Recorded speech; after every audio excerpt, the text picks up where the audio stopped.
What if a billionaire who once chose power over love came face to face with the family he never knew he had?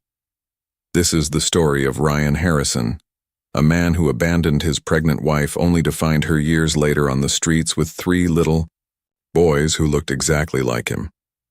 Stay with us until the end for the twist you won't see coming.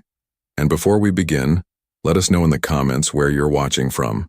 And don't forget to like, share, and subscribe so you never miss stories like this. The lights of Manhattan burned like scattered jewels against the night, but Ryan Harrison barely noticed them. He sat at a corner table in Luciel, the city's most exclusive restaurant, a man whose presence commanded respect yet carried the unmistakable weight of loneliness. A glass of 30-year scotch rested in his hand, the amber liquid catching the reflections of chandeliers above. Across from him, the other chair remained empty, as it had for the past 6 years. The waiter approached with a carefully practiced deference. "Will there be anything else, Mr. Harrison?" Ryan didn't lift his eyes. "Just the check." His voice was clipped, precise, the voice of a man accustomed to commanding boardrooms and bending markets to his will. The waiter bowed slightly and withdrew, leaving Ryan to the silence of his own thoughts. At 33, Ryan Harrison had built an empire. Harrison Global Ventures sprawled across 3 continents with investments in technology, shipping, and infrastructure. Analysts called him a visionary. Magazines placed him on their covers, the young billionaire who conquered the financial world. His net worth, though often speculated, was said to exceed $4 billion. People admired him, envied him, whispered about him. And yet, as he sat beneath glittering chandeliers, the hollow ache inside his chest throbbed louder than the murmur of wealth and success surrounding him. He lifted his gaze to the glass wall beside him. The city stretched endlessly below, rivers of headlights threading through steel canyons. Each point of light belonged to someone with a story, someone with a home, a family, a purpose. Ryan had everything money could buy, but no one waiting for him once he left this restaurant. No laughter in his penthouse, no voice calling his name in the dark. Only silence. His phone buzzed against the table, dragging him back. A message from Victor, his uncle and the man who had raised him after tragedy struck. Singapore deal locked. 9 figures. Celebrate nephew. Ryan's lips twisted into something resembling a smile, but it didn't reach his eyes. Another deal, another victory. Another reminder that the numbers no longer mattered. He could secure $1 billion before breakfast, close an international merger before dinner, and still wake each morning with the same emptiness gnawing at his chest. His mind betrayed him, drifting to the memory of Amanda. He could still see her standing in the sunlit doorway of their apartment 6 years ago, her brown hair tied back, her hands trembling as she tried to reason with him. "We want different things, Ryan. You want an empire. I want a life." She had been carrying their child then, a fact that should have anchored him, but instead became the reason he pushed her away. A baby, he told her coldly, would complicate the 5-year expansion plan. He chose ambition. She walked out, her eyes wet with grief but blazing with determination. He had convinced himself he was right. That empires demanded sacrifice, that success required steel. But in the years since, no triumph had filled the void she left behind. A sound from the street below caught his attention. Shouts, footsteps, the restless shuffle of a small crowd. From his elevated vantage, he glimpsed movement in the alley, near the restaurant. A woman stood hunched against the biting wind, her arms wrapped around herself, a cardboard sign trembling in her grip. She looked fragile, almost broken, yet there was something hauntingly familiar about the way she turned her head. Ryan leaned closer to the glass, his breath fogging the pristine window. 3 small figures emerged from the shadows. Boys. Their clothes were worn, their shoes too thin for the cold. The woman knelt, pulling them close, her face angled upward just enough for the light to catch it, and Ryan's heart stopped. Amanda. But it wasn't just her presence that froze him in place. It was the children. Identical triplets no more than 5 years old. They had his hair, his jawline, and most unmistakably, his eyes. Harrison eyes. Bright green, piercing, undeniable. The tumbler slipped from his hand and shattered on the polished floor, but he didn't hear it. Waiters rushed forward, speaking apologies, gathering shards, yet Ryan stood motionless, staring down at the impossible sight on the street. Amanda. And 3 boys. Boys who looked exactly like him. His sons. A cold sweat spread across his palms. The world outside the glass seemed to blur, leaving only those 4 figures huddled together against the wind. The empire he had built, the billions he had earned, the endless accolades, all of it meant nothing in that moment. Because for the first time in 6 years, Ryan Harrison realized he had lost something he could never buy back, and nothing could prepare him for what came next. Ryan pushed through the revolving doors of Luciel as if chased by something unseen. The night air hit him hard, sharp and cold, filling his lungs like a punishment.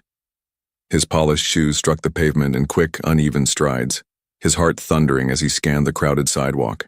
People flowed around him, laughing, talking, hailing cabs, but none of it mattered. His eyes searched desperately for the face he had just seen through the glass high above. There, half a block down, near the flickering light of a broken street lamp, she stood, her shoulders hunched against the autumn wind, a cardboard sign clutched tightly in her hands. Amanda. Time had carved faint lines into her face, but he knew her instantly. The tilt of her chin, the way her hair framed her tired eyes. It all came rushing back. For 6 years he had buried the memory of her, convinced himself that forgetting was survival. But seeing her now was like being hit by a wave he couldn't outrun, and then he saw them again. 3 boys emerged from the alley, running into her open arms. They pressed close to her sides, identical in every feature that mattered. Blonde hair that caught the streetlight like his once had. Green eyes that seemed to glow even in the shadows. His blood, his legacy, living and breathing before him. Triplets. Ryan stopped dead in his tracks, his body rigid as though the city itself had turned to stone around him. He could hear the muted rush of traffic, the blare of a horn, the chatter of strangers, but all of it faded beneath the roar in his ears. He was staring at 3 perfect replicas of himself, reduced in size, wrapped in tattered jackets, clinging to a woman he had cast aside. His throat tightened. He wanted to speak, to call out her name, but the words jammed like stones in his chest. Amanda glanced up suddenly, as if she felt his stare cutting through the night. Her eyes locked onto his, wide with shock, then narrowed with something sharper. Fear, anger, desperation. She pulled the boys closer, her body instinctively forming a shield. Amanda, Ryan finally managed, his voice rough, breaking on her name. She froze. The triplets turned their small faces toward him, curiosity flickering in their eyes. Ryan stepped closer, his movements hesitant, almost reverent, like a man approaching a fragile relic he thought lost forever. "It's you," he whispered, though it was obvious. His gaze fell to the children again. His heart clenched so hard he thought he might collapse. "They're mine." It wasn't a question. It was the undeniable truth standing before him. Amanda's lips parted, but no words came. Her knuckles whitened as she gripped the boy's shoulders. One of them, the tallest, stepped forward half an inch, lifting his small chin in a gesture so hauntingly familiar, Ryan nearly staggered. That same defiance had lived in Ryan's own reflection when he was a boy. "Are you okay, Mom?" the child asked, his eyes never leaving Ryan's. "Yes, Dylan," Amanda murmured, tightening her hold. "We should go." The boys looked between the 2 adults, sensing the current of tension but not yet understanding it. Ryan reached out slightly, his hand trembling. "Please," he said, his voice raw, stripped of the arrogance that had once defined him. "Just give me a moment, don't walk away." Amanda shook her head, pain flashing across her features. "Not here," she said softly, almost pleading. The smallest boy tugged at her coat. "I'm hungry," he whispered. The simple words hit Ryan harder than any accusation. His sons were hungry while he had been sipping scotch worth more than their clothes. His chest burned with shame and regret. "Come with me," he blurted, his eyes desperate. "All of you. Just dinner. Please." Amanda hesitated, torn between pride and the need written across her children's faces. Ryan saw the war in her eyes. Hatred for the man who had abandoned her, and love for the children who needed something more than she could give in that moment. Finally, she gave the smallest nod, almost imperceptible. "Just dinner," she said firmly. Ryan's chest eased just enough for him to breathe again. He lifted his hand to hail a taxi, his mind racing, his heart aching. He couldn't stop staring at the triplets, Dylan, Mason, Ethan, though he didn't know their names yet, little boys who looked like him, who should have grown up in warmth and safety, not on the edge of survival. As the taxi pulled to the curb, one of them tilted his head, studying Ryan with wide green eyes. "You look like us," he said simply. Ryan swallowed hard, his throat burning. "Yes," he whispered. "I suppose I do." The diner smelled of coffee, fried onions, and something faintly sweet. The kind of smell that clung to your clothes long after you left. It was nothing like the polished marble and crystal chandeliers of the places Ryan was used to, but tonight he didn't care. He slid into a cracked red vinyl booth, the springs beneath him squeaking, while Amanda settled across from him with the three boys pressed close against her sides. The waitress dropped 4 paper menus onto the table, her smile kind but curious, no doubt wondering what a billionaire in a tailored suit was doing here with a woman in worn jeans and 3 restless children. Ryan couldn't stop looking at the boys. He tried to disguise it, studying the menu, adjusting his cufflinks, but his gaze kept drifting back to them. It was like staring into a mirror of the past. Dylan sat upright, his chin lifted with that protective seriousness Ryan recognized from his own childhood photographs. Mason traced invisible shapes on the table with one finger, his eyes distant, already lost in some imagined world. Ethan, the quietest, simply stared at Ryan, unblinking, his gaze sharp and watchful, as if he were cataloging every detail of the stranger who so clearly wasn't a stranger. When the waitress returned, Amanda ordered 3 plates of spaghetti, her voice clipped but steady. "And water," she added quickly before Ryan could speak. The boys didn't protest, though Ryan caught the way Mason's eyes lingered on the dessert board behind the counter. He felt a twist of guilt so strong it made his chest ache. He had dined on delicacies that cost more than Amanda probably earned. In a month, while his sons were grateful for spaghetti and tap water, the plates arrived quickly, steaming mounds of pasta with red sauce, and the boys fell on them with the kind of hunger that needed no explanation. They twirled forks clumsily, slurped strands, and spoke with mouths full of laughter and sauce. Ryan watched in silence, the sound of their chatter filling something inside him he hadn't realized was empty. "They're good eaters," he said, finally, his voice awkward, searching for connection. Amanda's lips curved in the faintest ghost of a smile. "They're growing boys." For a moment, the wall between them cracked. He saw not just the tired lines beneath her eyes or the way her hair had lost its shine, but the same woman who once laughed with him under summer rain, who once dreamed beside him before everything fell apart. "Tell me," he said quietly, leaning forward. "How old are they?" Amanda hesitated. The boys were too absorbed in their meal to notice the silence.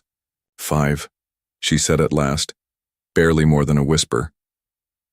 5. Exactly the number his mind had already calculated. He closed his eyes for a second, the truth striking him like a physical blow. He had abandoned her when she carried them. He had chosen his empire over his own blood. "Why didn't you tell me?" The words slipped out sharper than he intended. Amanda's eyes flashed, pain flaring there. "I tried, Ryan. I called your office 3 times. Your assistant told me you were too busy for personal calls. After that, I decided I wouldn't raise my children begging for scraps of your time." The truth struck deeper than any accusation. He remembered Diane, his assistant then, a gatekeeper who had been merciless about guarding his schedule. He had thought it was efficiency. Now he saw what it had cost him. The smallest of the triplets tugged Amanda's sleeve. "Mom, can we have ice cream?" Amanda sighed softly, her shoulders weary. "Not tonight, sweetheart." Ryan caught Mason's disappointed glance, then raised his hand toward the waitress before Amanda's sharp look stopped him.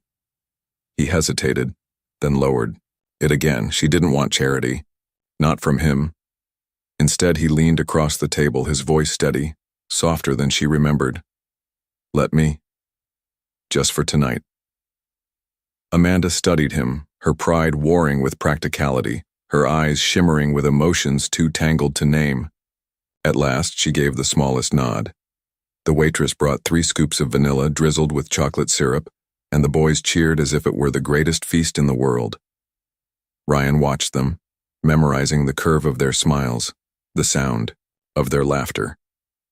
He felt the weight of what he had lost pressing against him, but beneath it, something new flickered. Hope. Amanda met his gaze across the table. For the first time in years, she didn't look away. The carousel spun in a whirl of painted horses and golden lights, the old calliope music carrying across Central Park in cheerful, tinny notes.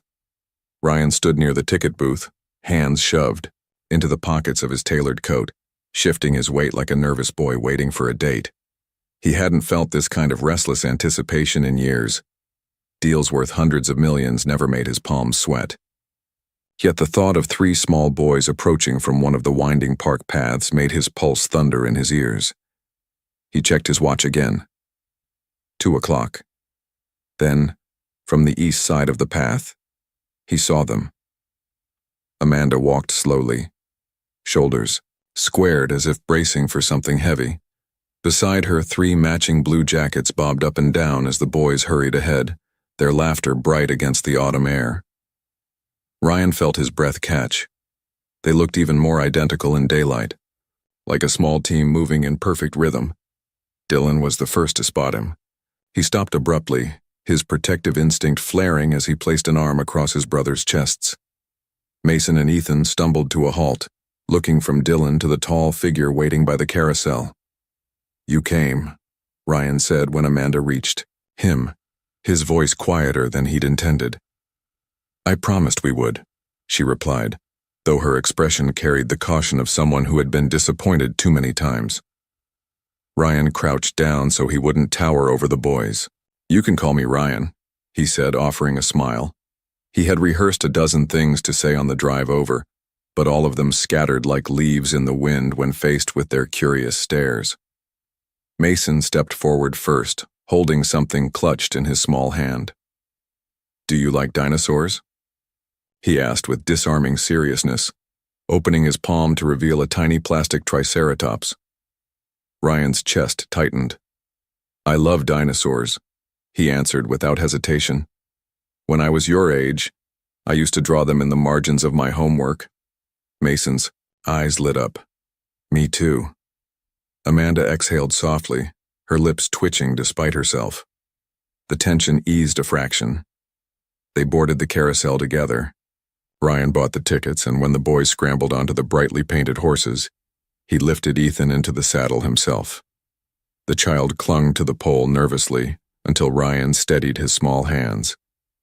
When the ride began, their laughter filled the air, echoing louder than the music. Ryan stood at the edge watching, memorizing each smile as if it might vanish if he looked away. Afterward, they walked through the park. Dylan darted ahead, kicking a stray soccer ball he'd found near the benches. Ryan jogged after him, surprising himself when laughter burst out of his throat, rusty but genuine. Mason insisted on showing him every tree that could be climbed, and Ethan walked beside him silently, tilting his head as though studying a puzzle. Amanda observed it all with guarded eyes. Ryan could see the conflict etched across her face. Relief that her children were happy, fear that happiness could be temporary. By the time the sun dipped low, painting the sky in shades of rose and amber, the boys were yawning, their energy spent. Amanda gathered them close, preparing to leave. "Tomorrow," Ryan said quickly, his voice urgent. "Please, let me see you again." Amanda hesitated. Dylan clung to her hand. Mason tugged at her sleeve. Ethan still stared at Ryan with that strange intensity. "We'll see," she said finally, her voice unreadable. Ryan nodded, swallowing the desperation rising in his chest. He had tasted something today. Not wealth, not power, but a glimpse of the life he had denied himself. And as he watched Amanda lead the boys away, the laughter of the carousel fading into the distance, he knew one truth with absolute certainty. He could never go back to the hollow empire he had built. Not now. Victor Harrison's office smelled of leather and old scotch, a place where power seemed to hang in the air as thick as smoke. Ryan had grown up in these rooms, tutored by the man who had stepped in when fate had stolen his parents. He remembered being 12 years old, standing at this very window while Victor pointed out the skyline, telling him, "Everything you see out there can be yours, if you never let anything or anyone distract you." For years, Ryan had believed him. Now, as he sat across from his uncle, he realized that Creed had cost him everything that mattered. "You've been canceling meetings," Victor said without preamble, his sharp green eyes, the same eyes that glared back at Ryan from the mirror, pinning him in place. "The Tokyo investors are anxious. Singapore only just closed, and I hear whispers about you wandering around Central Park like a lovesick teenager." Ryan folded his hands, steadying himself. "I found Amanda," he said. Victor leaned back in his chair, his expression unreadable. "Amanda Collins, the ex-wife who walked out on you 6 years ago?" "She didn't walk out," Ryan said, his voice quiet but firm. "I pushed her away. She has children." Victor's brows twitched. "Children?" "Triplets," Ryan said, meeting his uncle's gaze without flinching. 5 years old. They're mine." For a rare moment, Victor looked stunned. Then he gave a low, humorless laugh. "How convenient. She disappears for half a decade and reappears with 3 golden-haired heirs, just as your net worth crosses 4 billion. Ryan's jaw tightened. "I saw them. There's no question. They're mine." Victor rose and poured himself a drink, swirling the amber liquid in silence. When he finally spoke, his tone was sharper, colder. "You're letting sentiment cloud your judgment. I've seen this play before. A woman shows up with children, claims they belong to a wealthy man, and suddenly there are custody battles, financial demands, tabloid scandals. Do you really think this isn't about money?" Ryan stood, his own temper sparking. "They're children, Victor. My children. They were eating spaghetti like it was a feast while I was dining on Wagyu beef. Amanda tried to tell me when she was pregnant. My assistant blocked her calls. She raised them alone. This isn't a scheme." Victor set his glass down with deliberate care, his voice dropping into that familiar, dangerous calm. "Even if what you say is true, even if the DNA proves they're yours, they are not just children. They are liabilities, leverage, a distraction. You cannot afford." "They're not a transaction," Ryan snapped, his voice rising. Victor's eyes narrowed. "Everything is a transaction. I taught you that. You don't get to where we are by indulging weakness. You sacrifice, you build. And you keep building until there's nothing left to take from you." Ryan stared at him, suddenly seeing not the mentor who had raised him, but the architect of the emptiness that had hollowed out his life. "Maybe that's the problem," he said, his voice quieter now but sharper than any shout. Victor stepped closer, lowering his voice to a warning. "Be careful, Ryan. The board serves at my pleasure. If you choose this one detour, your empire will collapse. You'll lose everything you've built." Ryan felt the weight of those words, but for once they didn't crush him. He thought of Dylan's small hand slipping into his, Mason's eyes lighting up over dinosaurs, Ethan's quiet question, "Why do you look like us?" He thought of Amanda's weary pride, her strength despite all he had done to her. "I already lost everything," Ryan said, his chest tight, but his voice steady. "Now I'm trying to get it back." Victor studied him, the silence stretching, long enough for the city sounds below to seep in through the glass. Finally, he gave a slow, disappointed shake of his head. "Then you're a fool." As Ryan turned to leave, his uncle's final words followed him out like the hiss of a closing. Choose wisely, nephew. The company, or them. You can't have both. Ryan walked into the night with those words echoing. But for the first time in his life, he knew which side he would choose. The apartment building in Queens looked nothing like the sleek towers Ryan was accustomed to. Its brick walls were weathered and patched, the front steps cracked from years of use. A faded tricycle leaned against the railing, and the faint hum of televisions leaked through thin walls. Ryan tightened his grip on the paper bag of pastries he'd brought, balancing gift-wrapped packages under his other arm. His Aston Martin gleamed awkwardly at the curb, out of place among the battered sedans and rusting minivans. For the first time in years, Ryan Harrison felt nervous about stepping through a door. Amanda's voice crackled through the intercom when he pressed the buzzer. "Ryan, you're early." "I brought breakfast," he said, though she couldn't see the food in his hands. A pause, then the lock buzzed, granting him entry. The hallway smelled of coffee and floor wax, familiar and human in a way his penthouse never was. He climbed the stairs slowly, each step dragging the weight of regret. When Amanda opened the door, she looked different than she had in the cold glare of the street lamps. The morning light softened her, though the exhaustion was still there, the dark circles beneath her eyes, the tension in her shoulders. Her hair was pulled back in a messy bun, strands escaping as though she hadn't had time to care. "You didn't have to bring anything," she said, eyeing the bag and the gifts. "I wanted to," Ryan replied. His voice was steadier than he felt. "May I come in?" Amanda hesitated, then stepped aside. The apartment was small, its furniture mismatched, but it was clean and warm. Children's drawings covered the refrigerator, stick figures with bright green eyes holding hands beneath yellow suns. Toys were tucked into baskets against the wall, and a blanket fort leaned precariously in the corner. It felt lived in, alive. So, unlike the cold perfection of his penthouse where everything was curated but nothing had meaning. On the floor, 3 boys sprawled in front of the television, giggling at a cartoon. Mason looked up first, his eyes lighting up. "Ryan, did you bring the dinosaur book?" Ryan set the packages down carefully. "Even better," he said, unwrapping the first box to reveal a set of build-it-yourself dinosaur models. Mason gasped, scrambling to his feet. "Really?" "After breakfast," Amanda interjected, giving Ryan a pointed look.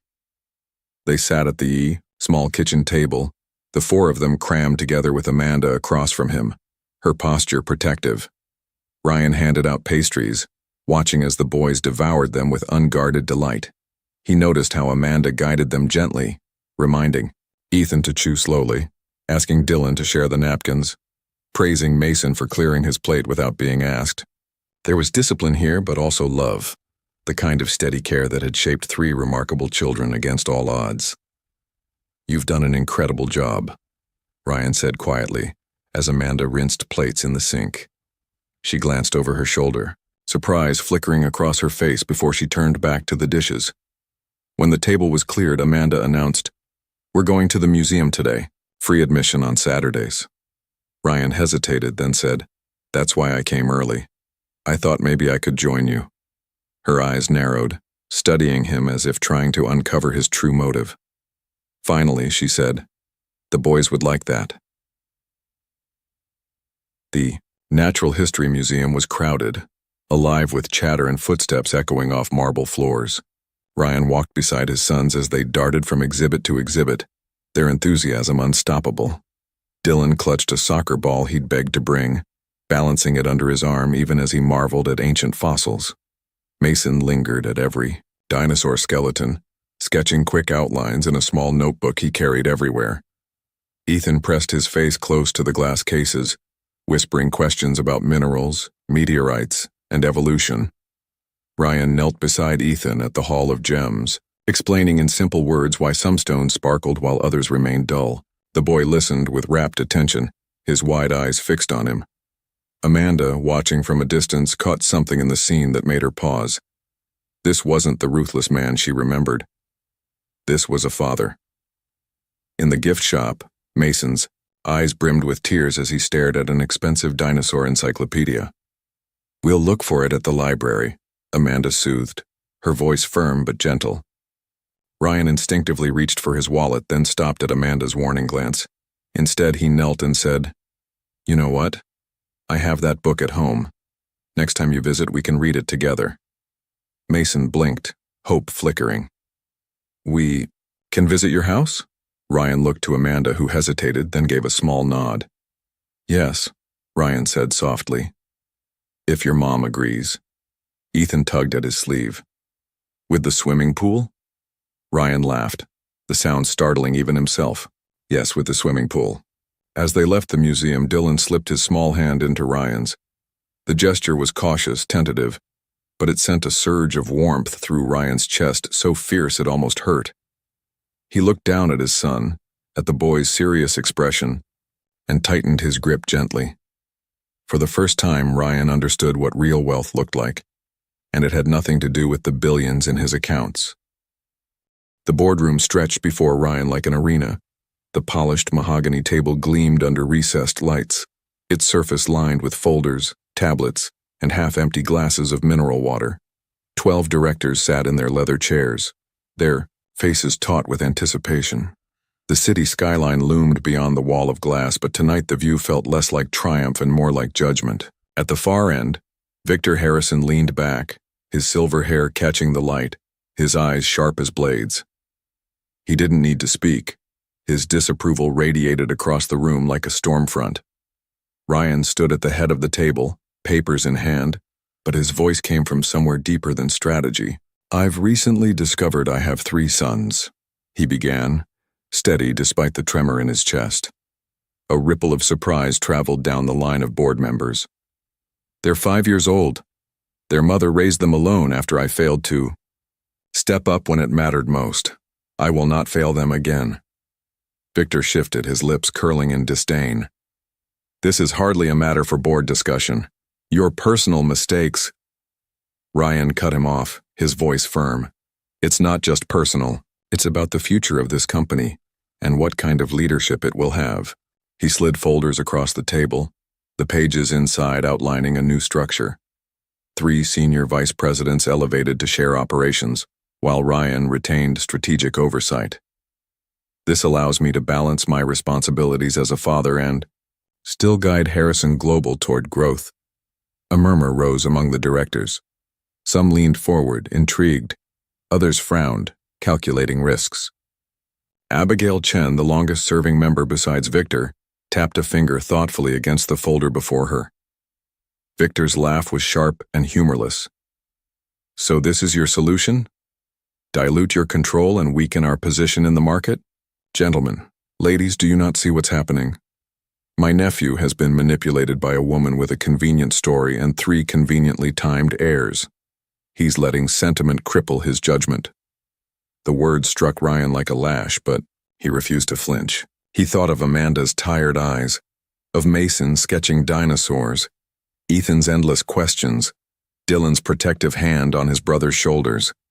He thought of how they had clung to Amanda in the cold, and how his uncle could reduce them to pawns in a game. "They're not a strategy," Ryan said, his voice low but fierce. "They're children, my children, and I won't treat them as leverage or liabilities." Victor rose, his presence filling the room, every inch the patriarch who had built his reputation on intimidation. "You think you can run a multi-billion-dollar empire and playhouse at the same time? You're a fool. Harrison Global requires sacrifice, that's what I taught you. That's what built this." He spread his arms, as though the very walls of the boardroom were his creation. For a moment, silence pressed down, then Ryan leaned forward, placing both palms flat on the table. "Maybe that's the problem. You taught me to sacrifice everything, love, family, happiness, until all I had left were numbers on a page. But numbers don't hug you when you're scared. Numbers don't draw pictures of you and call you dad." His voice broke slightly, but he didn't stop. "I won't sacrifice them. Not for this company, not for you, not for anyone." Abigail Chen cleared her throat, cutting through the tension. "Mr. Harrison," she said to Ryan, "if you step back as proposed, do you believe you can still maintain investor confidence?" "Yes," Ryan answered without hesitation.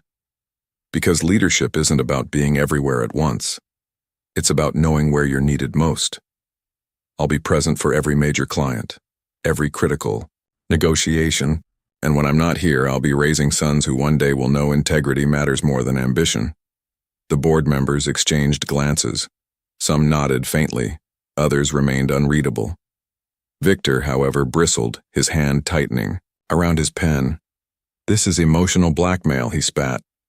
"No," Ryan replied, his voice steady now, sharpened by something Victor had never been able to extinguish. "This is clarity."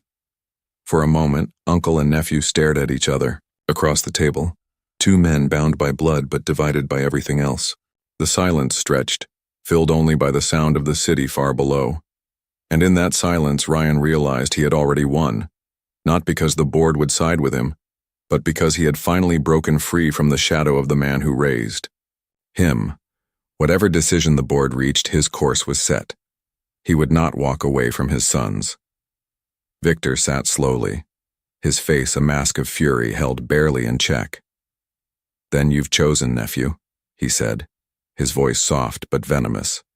"And you will regret it." Ryan straightened his tie, gathering his papers with calm precision. "The only regret I have is not choosing them sooner." The meeting dissolved into low voices and shuffling papers, but Ryan walked out before the votes were cast. For the first time in years, he felt the weight of expectation lift from his shoulders. He had declared, to the board and to himself, where his loyalty truly lay. And as the elevator doors closed, he thought of Amanda and the boys waiting somewhere in the city. They were his reason now. His empire was no longer steel and glass. It was three small faces with green eyes and a woman who had carried them through the storm. The hum of fluorescent lights filled the urgent care clinic, blending with the soft coughs of patients and the rustle of paper gowns. Ryan sat in the waiting room, his coat draped over his knees, his hands knotted so tightly together his knuckles were white.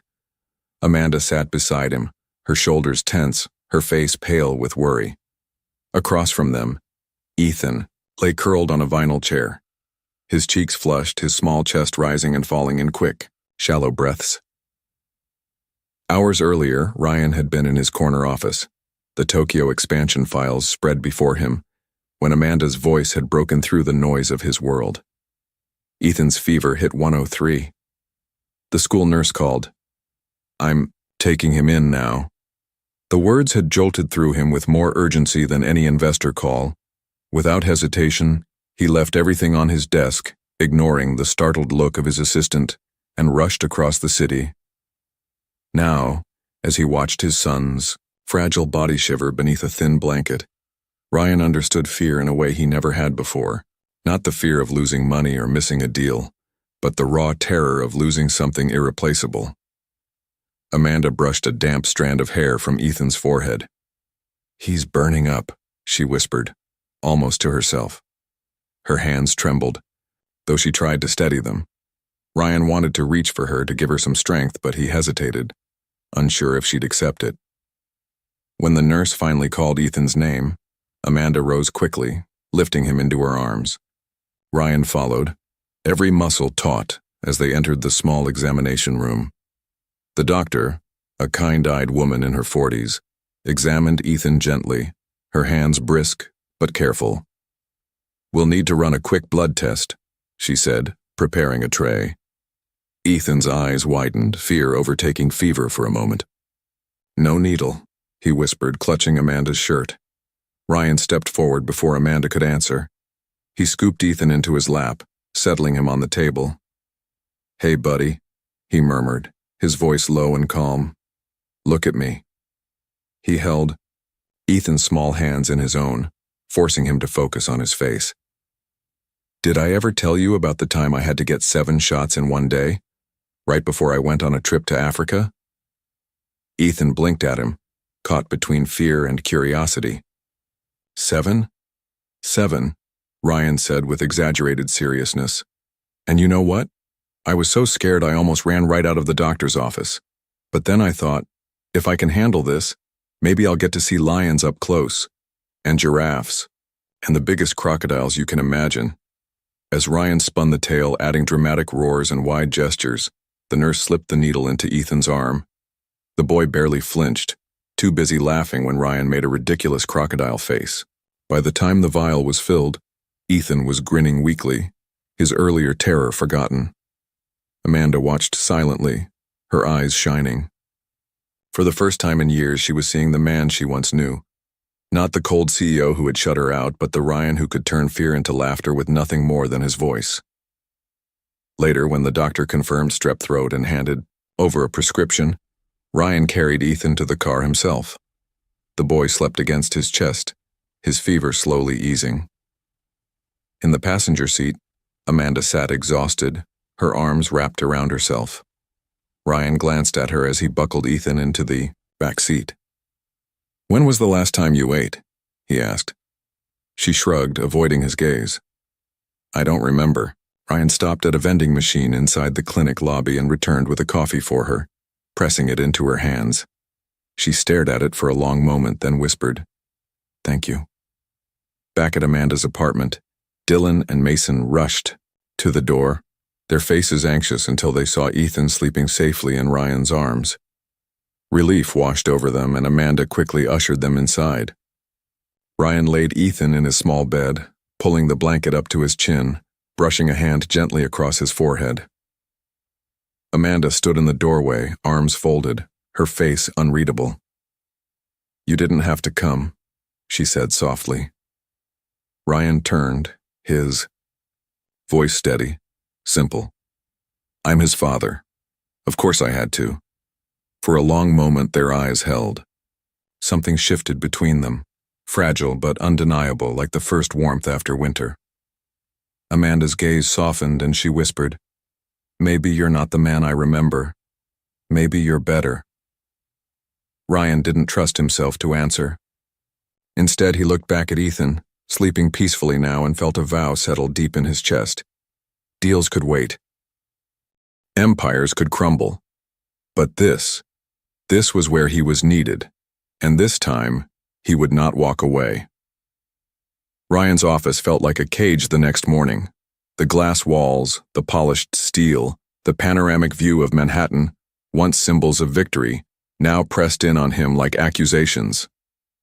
His phone buzzed relentlessly on the desk, calls from Tokyo, messages from the board, and then one name that made his stomach clench: Victor. He didn't answer. He couldn't. All he could think about was Ethan's fevered skin against his chest, Amanda's weary eyes thanking him in the dim light of the clinic, Dylan's cautious hand slipping into his at the museum, Mason's drawings of dinosaurs that seemed to spring to life on the page. These weren't distractions. They were his life now. The office door swung open without a knock. Victor stormed in, his presence as sharp as the winter wind that clung to his tailored suit. "You missed the Tokyo meeting," he said flatly. "Our investors are livid. Do you understand what you've done?" Ryan looked up from his desk, his expression calm, though his pulse hammered in his throat. "My son was sick." Victor's face tightened. "Your son has a mother. A mother who managed perfectly well for 5 years without you. But this company, this empire exists because of you. And yesterday you nearly destroyed it over a sore throat." "Strep throat," Ryan corrected quietly. "And it wasn't about nearly destroying anything. It was about showing up. Something I should have done a long time ago." Victor laughed, cold and humorless. "Listen to yourself, you sound weak. A month ago you didn't even know those children existed, and now you're ready to throw away everything we've built for them." Ryan rose, pushing back from the desk. His height nearly matched his uncle's, but where Victor loomed like steel, Ryan felt something different in himself now, grounded, immovable. "I'm not throwing anything away, I'm balancing what matters." "There is no balance," Victor snapped. "Not at this level. You either give everything to this company, or you lose it. And if you can't do that, then you're not fit to lead." Ryan's hands curled into fists at his sides. He thought of the boy in the clinic whispering, "No needle," until Ryan's story carried him through the pain. He thought of Amanda, her voice trembling when she said maybe he was better than the man she remembered. For years he had let Victor define him, shape him, strip him down to ambition alone.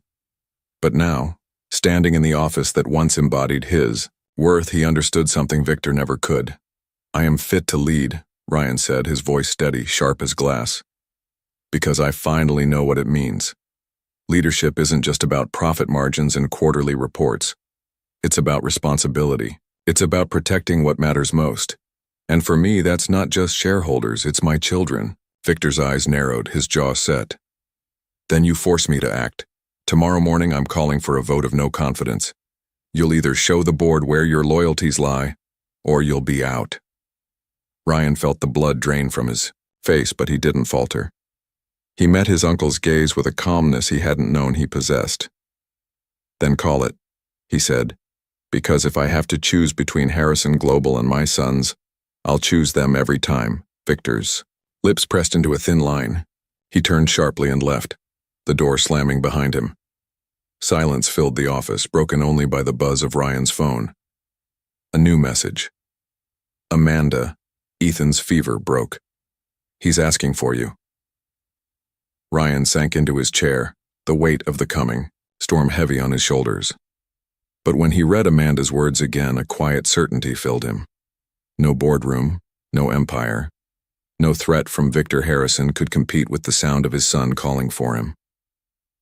And for the first time, Ryan knew exactly what he had to do.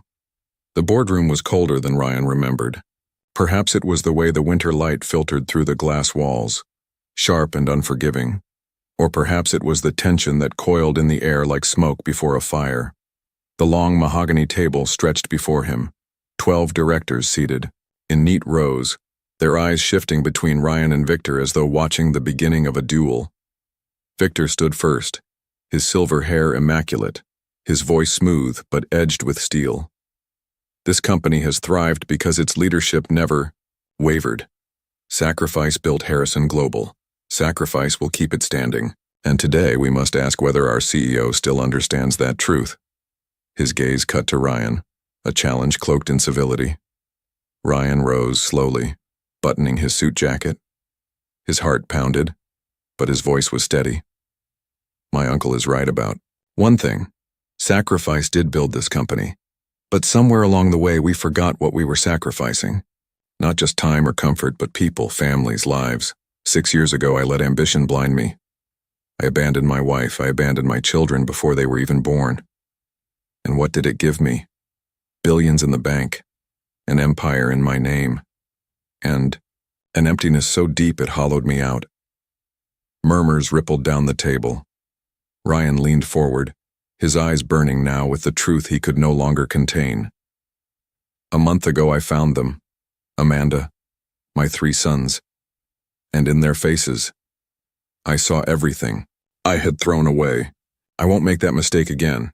If that cost me this position, then so be it." Victor slammed his hand against the table. "You see, he admits it. He's compromised. He's letting sentiment undermine strategy.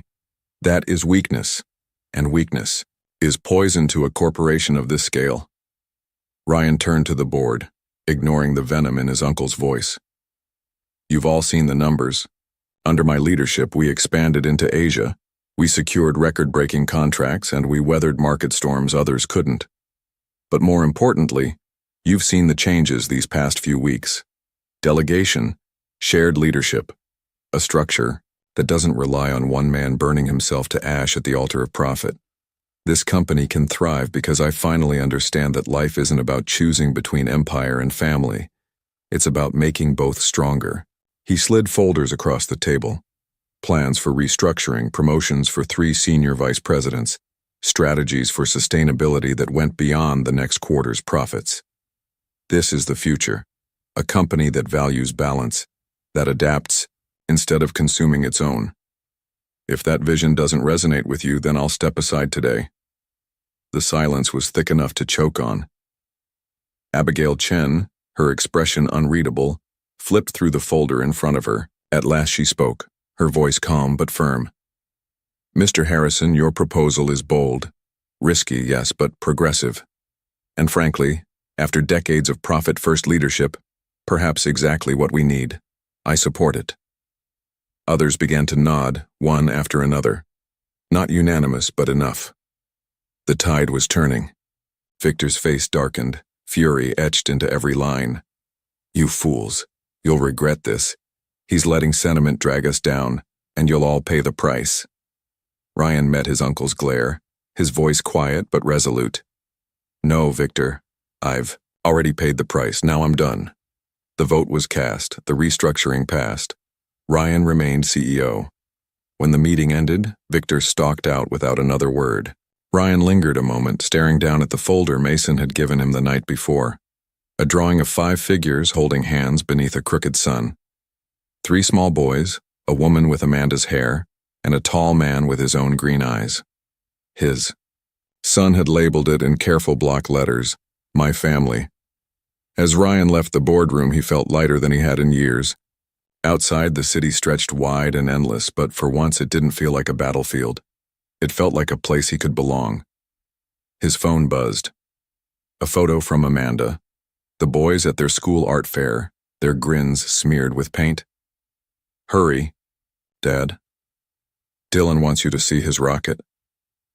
Ryan smiled, a real smile, one that reached his eyes. For years he had believed his wealth was measured in billions, in towers of glass and deals inked in boardrooms. Now he knew better. His true fortune waited not in skyscrapers or bank accounts, but in the 3 small faces calling him father, and the woman who had carried them through the storm. He tightened his coat against the wind and stepped into the street, his stride purposeful, his heart full. For the first time in his life, Ryan Harrison was not running from anything. He was running home.